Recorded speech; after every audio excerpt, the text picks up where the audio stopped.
हरे कृष्णा।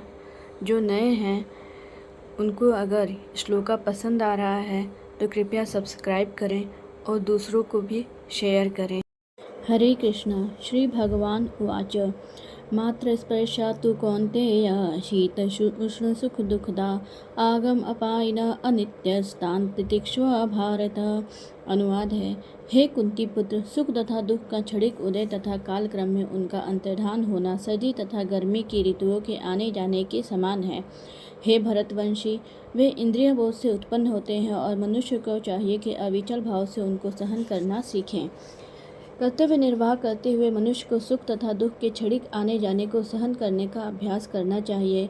वैदिक आदेशानुसार मनुष्य को माघ, जनवरी, फरवरी के मास में भी प्रातः काल स्नान करना चाहिए। उस समय अत्यधिक ठंड पड़ती है, किंतु जो धार्मिक नियमों का पालन करने वाला है वह स्नान करने में तनिक भी झिझकना नहीं।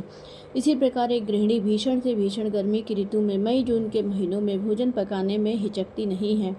जलवायु संबंधी असुविधाएं होते हुए भी मनुष्य को अपना कर्तव्य निभाना होता है।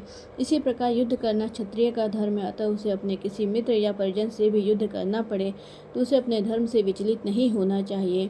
मनुष्य को ज्ञान प्राप्त करने के लिए धर्म के विधि विधान पालन करने होते हैं, क्योंकि ज्ञान तथा भक्ति से ही मनुष्य अपने आप को माया के बंधन से छुड़ा सकता है। अर्जुन को जिन दो नामों से संबोधित किया गया है वे भी महत्वपूर्ण हैं। कौन्तेय कहकर संबोधित करने से यह प्रकट होता है कि वह अपनी पत्नी माता की ओर मातृकुल से संबंधित है और भारत कहने से उसके पिता की ओर पितृकुल से संबंध प्रकट होते हैं। दोनों ओर से उसका महान विरासत प्राप्त है। महान विरासत प्राप्त होने के फलस्वरूप कर्तव्य निर्वाह का उत्तरदायित्व आ पड़ता है, अतः अर्जुन युद्ध से विमुख नहीं हो सकता है। हरे कृष्णा।